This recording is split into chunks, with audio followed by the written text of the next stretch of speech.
Today I'm mega excited to be talking to Jon Pemberton. I was thinking the other day, I think we've known each other for about 6 years now, lucky John, and he's one of my, I would classify as heroes in the sector, a great leader, a great role model, and thanks for coming to have a chat with me, Jon. Hey mate, how you doing? I didn't really give you a choice though, did I? No, JJ. But hey, we're all happy to get involved, right? Hey, so can you just tell us, because everyone should know you, but they may not, what do you do? What's your day job? What are your day jobs are? And where are you? And what's your vibe? Yeah, okay. So based in Southland, me and my wife, Birgit, she's from Austria, got 3 school-aged children. We lease an 800 cow property just below Edendale, and just north of Edendale we own a 400 cow property. And I guess off-farm roles that I have, I'm halfway through my first term as an Environment Southland councillor for the Southern Ward. That's been quite an interesting journey. Learned a lot and still learning, so it's great. And also co-founder and chair of Ag Proud NZ, and that's where we met up, wasn't it, JJ, at the Hamilton barbecue? Yeah. That you and your mates sort of stitched together was fantastic. So what brought Ag Proud on? Like what made you think of that? I guess I just saw an opportunity. Look, it was back in, was it 2018, 2019? Pre-COVID, I think is how you refer to it. Yep. Good old days. Good old days. Look, we had a really tough winter, and it was probably the catalyst of what made Southland look at winter grazing. We had a pretty tough winter, pretty long spring, and we had some environmental activists down here filming farmers' stock and possibly taking it a little bit too far. And I think it was at the point where we'd had sort of 4 months of pretty hard weather, and we're getting a little bit over it. So long story short, what actually happened, and there's so many different versions of the story, but I'm just telling you what I remember. We went to Mosburn to a paddock where my friends were farming, and the activists have been out filming around that area, and they'd gone back to that property, which was opposite this paddock. We went there to try and go, look, well, we know where you are, where you're going, and just to try and send a message that, we're a tight community and we look after each other. And look, we ended up not really engaged. I think we had one small engagement with them, and we ended up just somebody just dragged a barbecue at the back of the ute, and all of a sudden somebody had got some sausages, and we're having a barbecue, and we start talking about what a crap winter it's been. And I think I've been so focused on what the winter had been like, we'd actually forgotten everyone else, all our neighbours going through the same shit. Yeah. And so anyway, we all went home feeling actually pretty good about ourselves. And I was sort of in the couch the next couple of days, sort of mulling it over, going, look, that was a really good thing. How do we build something around barbecues to try and create more engagement around the country? And so held a meeting at the local Winton, one of the local pubs at Winton, and expected a dozen farms to turn up, and 50 turned up. So heck, here we go. So I stood up and gave a bit of a yarn about what I was thinking, and half the room sort of erupted. They were looking to vent, they were pissed off, they were this, they were that. Yeah. And I remember having a beer in my hand, and I just sort of stood back and sat on the shelf and leaned against the wall, and they just went to town for 5 or 10 minutes. And I think they just had to. Yeah. And once it quietened down, stepped forward again and said, look, this is what I'm trying to do, guys. I know some of you in the room won't support it, but I know there are some that will. So let's just see how it goes. Who wants to help? And a couple of hands went up, and we just went from there. And I still think probably half the room that day didn't agree with what I was doing, but the other half did. So it was 50-50, near enough for me. Had our first barbecue in Invercargill 2 weeks later, or a week later, and just started building the connections there, and worked out pretty quickly. It's quite hard to hold a barbecue. You've got to talk to council and stuff. But once we sort of spoke to council what we're trying to achieve, we got a bit of leg, we gained a bit of traction, and we actually, a local politician apologised to us and donated a tree to the rural community off that barbecue because he'd stepped out of line a bit. Quite a well-respected local chap. But so that was quite a cool thing. And I said, well, let's just keep building this. So we built Ag Proud as a charity. We've got a lot of support to do that. And we just kept pretty much reaching out around the country through social media, and like your mate Sam contacted me and said, what do we do? And we just sort of gave the blueprint of what we did, but left it to them to choose when and where. And we just give them like a selection of dates, and literally it worked really well, because I'd just get off, make a few phone calls, but me and the trust of our crowd would get off the plane and help them front it. But they'd done a heck of a lot of work behind, and they'd have tractors on site, just showcasing machinery and barbecues. So there's no microphones, there's no preaching. The whole thing was conversation to the general public, and just helping them reconnect with the rural sector. The best example of that was probably Auckland. I think 1,000 people got fed that day. Beef and Lamb really stepped up and helped us out on that one, because there's quite a lot of logistics, but had some really great conversations with Joe Blogg's public, and we learned that it was more of a disconnect than a mistrust, and it was just up to the rural sector to sort their shit out, really, and communicate, do a better job at communicating. So how cool were your conversations in Auckland? Like, what sort of things did people talk about, like, when they'd come up? Oh, why your cows in the creek and all that stuff. Well, actually, mate, we can show you the work that Fonterra's shown, where we've got 97% of our waterways fenced off, and we're dairy farmers. And I can't say every farmer's got it, because there is 10% of every industry is a pain in the butt, but that's every industry. And you just bring it back to what you're doing personally on farm, and then it was genuine, so that you weren't speaking for the industry, you're just giving your view on how you approach it. And so you became human, as opposed to, I think sometimes when we don't understand a situation or a cause, we dehumanize it, right? We start talking about the issues that we see, rather than the humans that are actually doing the awesome stuff within the sector.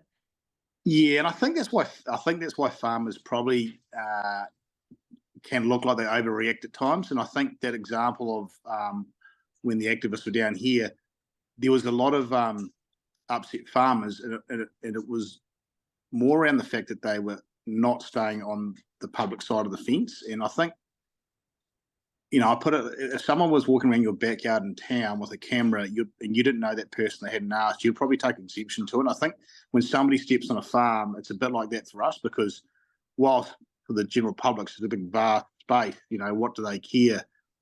Everything that happens inside that gate is your responsibility, aid to your community and your industry and your family, and what they see is what you're showing you're capable of or responsible for. So it's sort of like, it's our space, and I think that's where a lot of the angst and concern comes from. Yeah, and that sense of things being out of context, it's very easy to it's hard, it rains a lot. I mean, I've only got a tiny property, yet when I have mud through my place, I hate it, but I can't move my animals into the house, in the shed or something. Like, unfortunately, they're outside animals. Yeah, and look, and let's not shy away from the fact that those activists did actually make us focus on what we had to sort out, and we've actually done a lot of good. There has been a lot happen in that space, and initially a lot of it came out of a mixture of regional and central government, but they've worked through that, and I think we've ended up a pretty good pathway forward. My concern is if we'll take it too far, we'll end up, obviously I'll go to Europe occasionally with the connections we have with Europe and the families, and you see they're all inside, and then you hear of subsidies to get stock outside. And I don't want to get into this, we'll just do what they do, and then we just end up repeating what they repeat. So we still need some flexibility within New Zealand, but we've got a big responsibility around making sure we're not impacting on our neighbours' environment, nor are we impacting on the community's environment. I learned a pretty quick lesson when I went to Auckland recently around, if things aren't right in the environment, and this was regarding the fishing in the Hauraki Gulf and the amount of spillage from sewer in there, I very quickly saw the connection between a poor environment, poor economy, because of we're on a charter and dealing with people in that community, and they're in a pretty tough space with how things are up there. It's not good at all, and that was a bit of an eye-opener for me. And there's 20 of us Southland farmers on that boat, and a bit of a shake-up actually, and we were sort of becoming quite a topic when we were coming back home about, shit, how do we help these communities, because it looks like no one wants to know about it. It's crazy. Yeah. And you're right, bad environment, bad economy, and it's not just limited to farming, it's everywhere. Absolutely. So we're all, you're constantly shaping your views on things, aren't you? as you get different perspectives. So how is your role with, is it Environment Southland? Is that what it's called? Is that right? Yes, councillor for Environment Southland, yes. So with that, what was that like going from, I guess, I mean, look, you've always been one that's never been afraid to have your own view anyway, but how, I guess the perception is at times that it's council versus farming. Not always, but at times. But how did you feel going into a role where I guess you had to deliver some difficult messages? Yeah, and I think a lot of it's around timing. I saw people that were putting their hand up for council or were in council were people you could work with, and that's key, because I think anyone that goes into, it's politics, right? Anyone that goes into politics thinks they're going to change the world solely. They're kidding themselves. It's about working together and supporting each other, and the wins for me are when we are supporting each other, and it's not, we've got quite a strong rural representation inside Environment Southland, but the support isn't restricted to what side of the bench you sit on, or whether you're rural or council or an urban councillor. And I think that says a lot. So, that's been really good in that respect. So, look, we've got some challenges. Obviously, the recent change of government have probably thrown every council around the country into a bit of a, let's really test what we actually want for our community, and we're either going to bet for our community, or we're going to take an easy road, or it's a really interesting space at the moment. But I think it also creates a lot of opportunity to really put regional flavours on what we're trying to sort out, because a bit of that centralisation sort of backed off a bit. Yeah. So, I've told this story to a lot of people before, but I've sat at your kitchen table before, and you have a bazillion calls coming in from many different roles that you have, and you probably are one of the most, and when I use the word optimism, I think people confuse optimism for just pretending shit's not bad, but you are genuinely one of those people that will always look for a solution. How do you navigate that? How do you navigate people reaching out to complain, or not thinking about solutions, or not realizing that you're trying to help them? How do you actually navigate that? How do you stay optimistic? I think you just keep having conversations, and I guess I guess where I've come from with that thinking is sometimes a bit of a hiding from Mother Nature, or the market or such like, is quite good, just to make you refocus and realise, if you get through some tough times, realise that it isn't all going to fall over tomorrow, and some stuff that's not worth losing sleep over. Yeah. So yeah, and I've it's taken a while for me to learn that stuff. You don't learn that overnight, and sometimes you got to look at yourself and just stop being a dick and get on with it. And so I've had to do a fair bit of that stuff for myself in the past. Just ask my wife, mate; she'll probably tell you I'm not the easiest person to live with. How do I think it's around that community involvement. Thriving Southland was something I got involved with, and the reason I really enjoyed it was catchment groups. I think they are key for big thought process changes in communities, and actually learning. All of us getting to learn off something that's happening in not our neck of the woods, because if we've got a big connector of all the catchment groups, that can get shared across. So I think that's really key. Is every with my job, Environment South, and I'm learning pretty quickly, it's not about the environment. Yes, it is about the environment as far as that is what you're dealing with, but how you found that to solutions, it's about the people. And once you can work through what makes communities tick, who are the best people as communicators for that community, who are the best people that have the information that the communicator needs for that community. If you work through all that stuff and join the dots, that's really key. And if you can get some people, that you can trust to get in there and do that work with you, then it's not that hard, eh?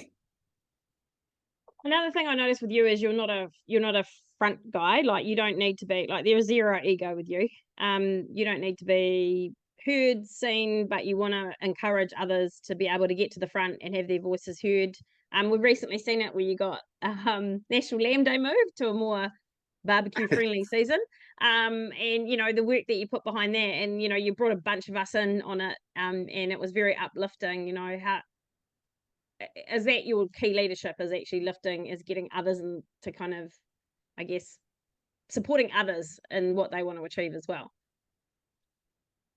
Yeah, absolutely. I think with anything, you always have a vision of the end goal, and quite often it's dragging in other people that can get there quicker.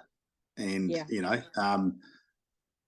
I you know, I just take so much out of meeting people like yourself and our mutual friend Crutchley, who's come on board, and with the National Land Day, and others like P McDonald. You know, I get so much out of engaging with you guys that I don't see it how you've just explained it all. I actually see it the other way around, where I'm my vision of how I can see things are actually getting accelerated by having people like yourself roll the sleeves up and get involved. Yeah, but yeah, the cool thing with you too is you actually give people, like, everyone had clarity on what their role was and what they, you know, it wasn't like you've got 50 people trying to clamber around trying to do the same thing. You know, everyone had real clarity on what their role was in it and what they were trying to, and what you needed. And I think that was a big thing too, is that you navigate humans really well. Yeah, and that's I think that's just what you learn as you get on life, and you realise that you do need, you know, when you're in business and such like, you do need to have an understanding of psyche and you know, leadership, what they should look like to get the most out of people. And look, I'm by no means got that sorted. I'm still learning that every day, and you know, it's things like National Land Day where you look back and go, gee, you know, that was a heck of a lot easier than what it could have been had I taken a different stance. So, you know, that's the cool thing about, you know, the space that we get to work in. There's a lot of this is uncharted territory for a lot of us, and I really enjoy that. That sort of, you know, makes it fun, you know, and that's when you're having fun, it's easy. Yeah. Yeah. And I think that's what you bring to the sector too, is you actually remind us that it is fun. And, you know, we were talking the other day and you were saying, you know, often we probably don't know how lucky, you know, the old Fred Dagg song that you brought up, that, you know, we actually don't know how lucky we are at times that, you know, we are in the rural sector, and as difficult as it can be at times for farmers, and we know at the moment for sheep and beef farming, it's probably financially a bit more difficult. There's also some incredible benefits that come with it as well. Yeah, and it's having that long-term vision, eh? Like in 10 years' time, things will look quite different, and you just have to have a game plan. It's a bit like getting through a drought, right? Have a game plan. You're going to have to pull 3 or 4, if not 5 levers, Yeah.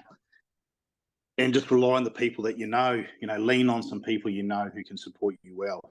That's key.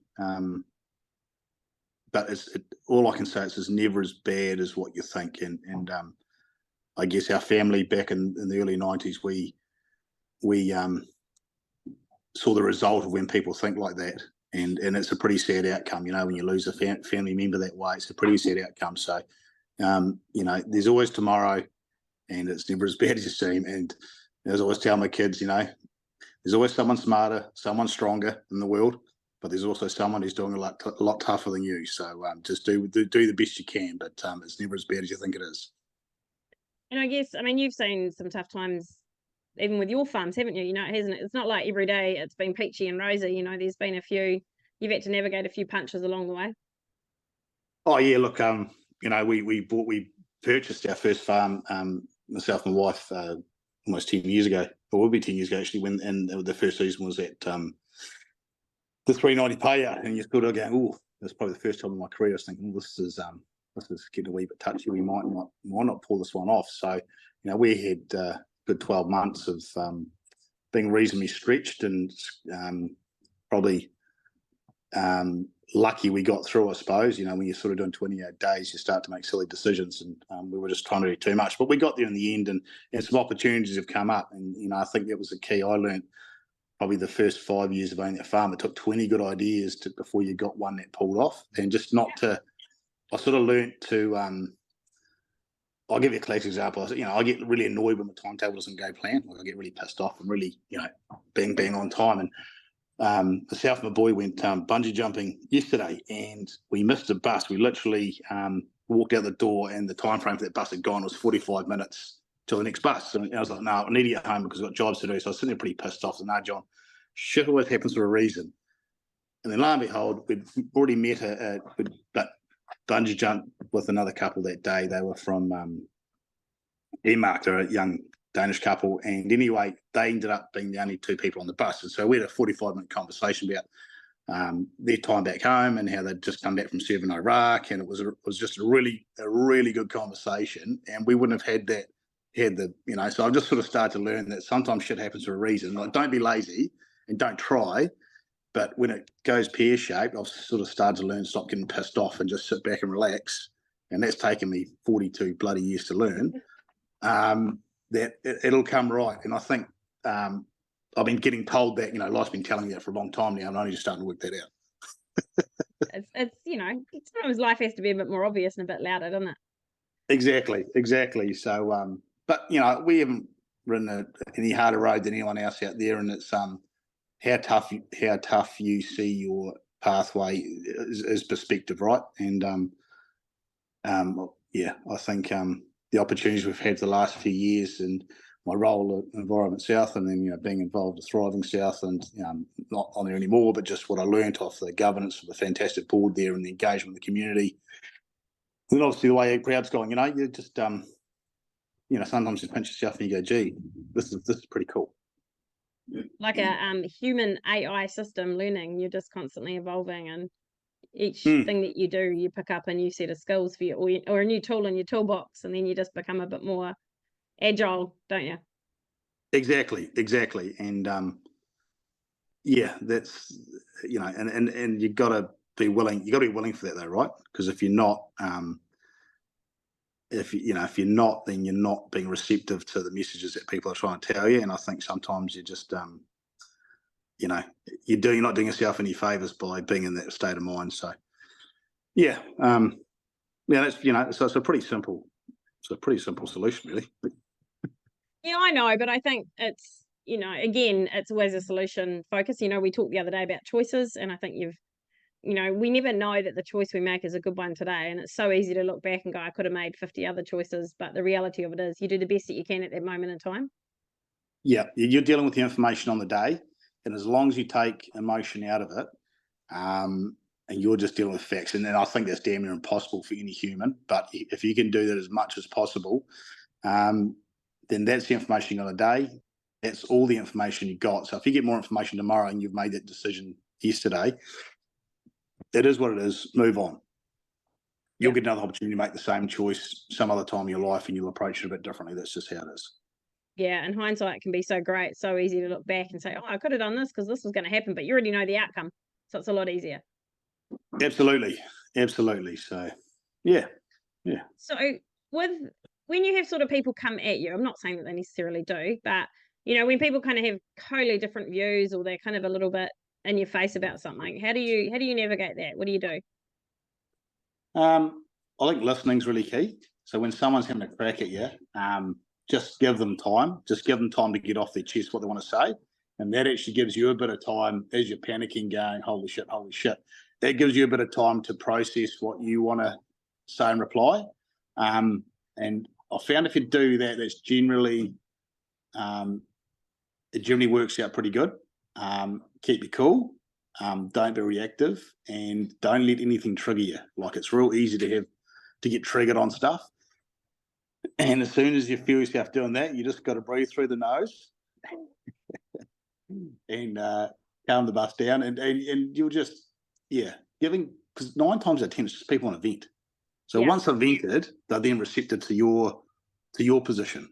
And that's probably the best way I find engaging with that type of conversation. Yeah, because if people are feeling emotional, if you try and target that, or you try and, I guess, debate with it, then it just ends up with a vicious emotional cycle. But if you let them kind of vent their spleen, then they're sort of free to then actually you're free to get to the bottom of what the biggest upset is. Yeah, and you'll see it with really successful chairmen. They'll let people, and then they'll bring it back to what we're actually supposed to be talking about. But if they just keep blocking, that question is not going to go away, even if it's not relevant to the topic at the table. Just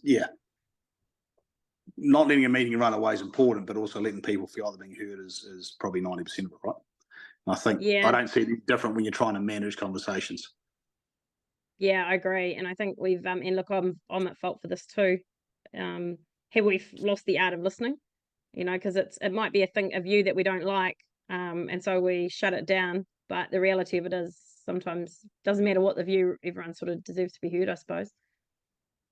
Absolutely, and look, you know, I say we were quite lucky that the bus was late because I had quite a conversation with this young Danish couple, and they were talking about that, you know, the COVID, you know, we were talking about New Zealand, and then obviously COVID came up, and you know, obviously their roles in the army, you know, they had to support the government and exterminate the minks over, you know, they had all the infected minks over there, and you know, it was 18 million got exterminated or something. So it was pretty tough times, but we got talking around how since COVID,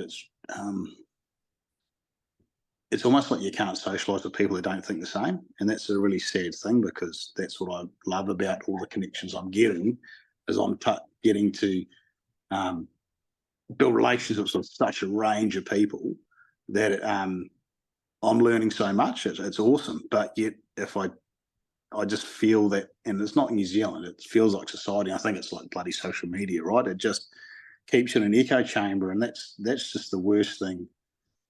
I personally feel it's like self-sabotage doing that. And it's lazy information consumption, because, you know, Barry tweets it and says, or X's it and says, this is a terrible idea, and you go, yeah, that's a terrible idea, without reading the article, without understanding the background, without understanding where that information come. And I think that's, and then we end up in our corners because it becomes exhausting. Exactly. And then you go to, and then you get in a situation where you need some advice of someone, and if they are just a slightly different version of you, they're thinking the same way as you. So how's that? If you can't think of the solution, how are they going to give you one? And isn't it cool though? Don't you love talking to people when you actually get slightly uncomfortable? You know, where you're like, oh, where your mind might instantly go to crazy, and then you're like, actually, talk me through that more. You know, well, what did you mean by that? And then all of a sudden you realize that their perspective's so different that you're actually kind of questioning your own in a good way. Yeah, and then and you'll chill on that for a couple of weeks, and then it'll certainly it'll change. You know, it might alter how you choose to interact with that group of people, because you understand where they're coming from now. Yeah, it's like what you said about activism. I think activism's everywhere. You know, it's in every sector. It's actually not very rampant in New Zealand compared to the rest of the world. But I think an activist will never give you the solution, but they'll kind of point to the area you need to look. Yes, I think.